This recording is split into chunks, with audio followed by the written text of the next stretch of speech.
Wanita ini menyaksikan dengan matanya sendiri lelaki yang berani mengorbankan dirinya untuk melakukan perbuatan baik. Tidak peduli kebahayaan, selamatkan gadis yang kebetulan mengalami kecelakaan. Lalu diam-diam pergi. Tapi barang bawaannya benar-benar terbakar. Tidak lama setelah itu, wanita kaya itu bertemu dengan lelaki itu di jalan. Ternyata dia pengasuh laki-laki. Wanita ini memutuskan untuk diam-diam mengikutinya. Ternyata Chen Du yang bekerja atas nama orang lain putus.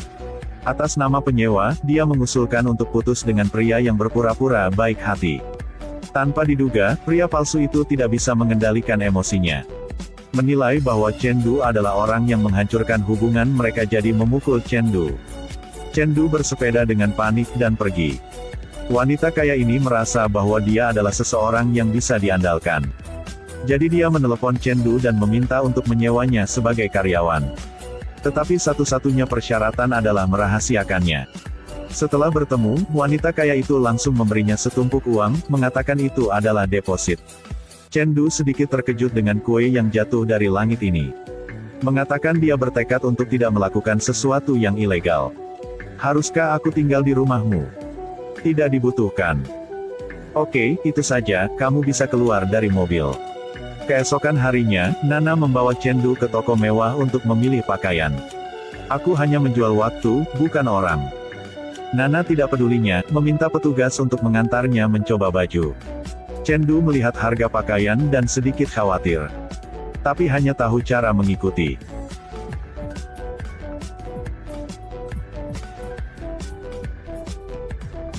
Setelah mencoba pakaian, Nana memberitahunya bahwa 10 pakaian sudah dibayar. Isi pekerjaannya masih belum diketahui, menghabiskan puluhan ribu rupiah untuk membeli pakaian. Hati Chen Du tidak stabil, dia merasa bahwa Nana tidak menghormatinya. Memutuskan untuk tidak bekerja untuknya lagi. Nana menjelaskan, dia melihat video lamaran pekerjaannya secara online. Dan meyakinkan bahwa isi pekerjaan pasti akan sesuai dengan kemampuan Chen Du. Pakaian ini hanya untuk bekerja. Chen Du melihat sikap tulusnya dan langsung setuju. Keesokan harinya, Nana membawa Chen Du ke sekolah bangsawan.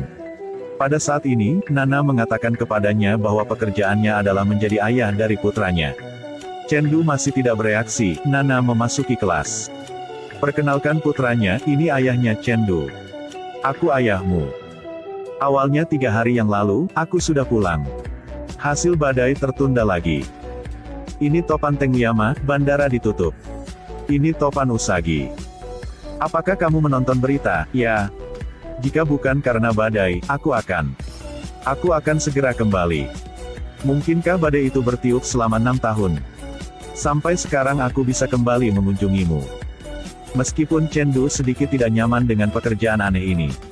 Tetapi ketika dia mendengar Nana mengatakan bocah itu belum pernah bertemu ayahnya, jadi dia dengan enggan menyetujuinya. Seorang bocah lelaki kecil tapi curiga bahwa Chen Du bukanlah seorang ayah sama sekali. Begitu aku melihatmu, aku tahu kau lebih muda dari ibuku. 2 orang seperti itu disebut saudara, dan saudara tidak dapat dipercaya. Kamu jelas tidak membutuhkan ibuku. Nama paman adalah Chen Du, nama saya Chow Hung, jadi saya memiliki nama keluarga yang sama dengan ibu saya. Buku apa yang biasanya kamu biarkan dia baca?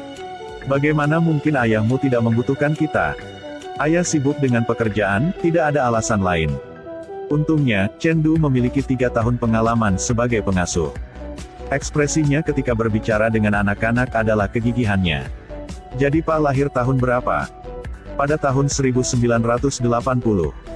Pak lahir di tahun monyet, 2 tahun lebih muda dari ibuku. Apakah kamu bahkan tahu cara menghitung tanda zodiakmu? Jadi kapan Pak lahir? Tanggal 7 Desember. Itu hari Minggu, hari itu salju turun dengan lebat. Chen Du tidak bisa bayangkan anak ini seorang jenius. Kali selanjutnya bertemu, Chen Du mengambil kesempatan yang Nana tidak memperhatikan. Mintalah anak itu untuk membantunya menebak hasil lotre. Potongan kue lezat yang jatuh dari langit ini jatuh di kepala Chen Du. Tidak hanya dia bertemu dengan seorang wanita kaya, apalagi putranya juga seorang anak jenius. Chen Du mengambil kesempatan untuk meminta bocah itu menebak hasil lotre. Serahkan angka yang bertahan selama 3 tahun.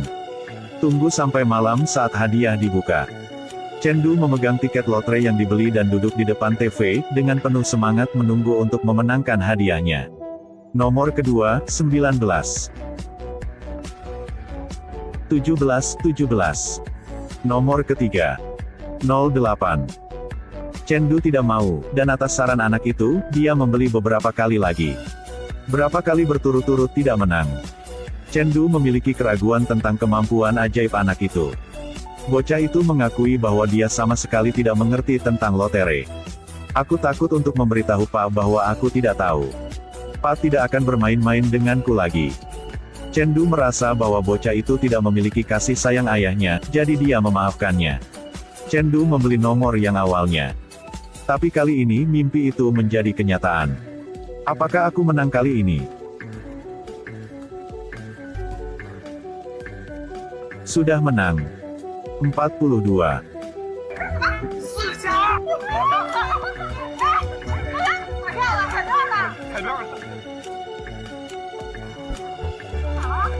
Mana jaketku? Temukan, cepatlah. Orang-orang mencari tiket lotre di mana-mana. Chen Du tiba-tiba teringat tiket lotre di jaketnya. Jaket yang dia kenakan Luk Tin sebelum pergi. Siapa yang mengira bahwa Luk Tin telah memasukkan jaket itu ke dalam mesin cuci? Dao Kuan ingin mengembalikan tiket lotre basah. Tapi tiket lotre berubah sangat buruk. 10.000 yuan sudah ke tangannya dan begitu saja itu meleleh menjadi gelembung. Nomor ini adalah hari ulang tahun putrinya. Chen Du mengejarnya selama lebih dari 3 tahun. Itu karena dia ingin segera mewujudkan impiannya pergi ke luar negeri untuk mengunjungi anaknya. Sekarang mimpi itu hancur. Tidakkah kamu merasa kita memiliki banyak hal sejak pertama kali kita bertemu? Tidakkah menurutmu kita berdua saling bertentangan? Aku mohon, maafkan aku, oke? Maafkan aku, oke? Bisakah kamu mendengar sekarang? Pergi, oke? Chen Du dengan marah mengusir Luk Tin. Keesokan harinya, Chen Du dengan wajah lelah pergi bersama Nana ke sekolah untuk mengunjungi putranya. Luk Tin mengirim pesan. Sepertinya aku berhutang padamu, aku tidak bisa membayarnya dalam hidup ini. Hidup selanjutnya akan aku bayar. Chen Du mengira Luk Tin ingin bunuh diri, jadi tidak mau makan dengan Nana. Melihat bahwa Luk Tin baik-baik saja, tapi ada sekotak abu jenazah di rumah. Chen Du terkejut sesaat. Ternyata, tunangan Luk Tin mengalami kecelakaan dan meninggal beberapa hari sebelum menikah. Luk Tin sangat kesakitan dan putus asa, tetapi ini masih bukan yang paling tragis. Dalam perjalanan Luk Tin pergi untuk membawa pulang abu jenazah suaminya. Seorang wanita yang tidak kenal menelpon dia. Katakan pada Luk Tin orang yang benar dicintai suaminya adalah dia. Juga merebut kembali abu jenazah suami di tangan Luk Tin. Sebenarnya, pada hari kecelakaan itu, aku berada di dalam mobil bersamanya. Kami akan menemukanmu saat itu, bersiap untuk mengatakan yang sebenarnya. Luk Tin tidak tahan dengan serangan ini, jadi kecelakaan itu terjadi. Luk Tin jatuh ke dalam cinta lama yang tak terlupakan dan siksaan mental ketika dikhianati. Penderitaan yang keras. Chen Du menasihatinya untuk belajar melepaskan. Hari ini, bocah itu sangat merindukan Chen Du, bocah itu berlari keluar dari sekolah. Memutuskan untuk pergi ke Hong Kong untuk menemukannya.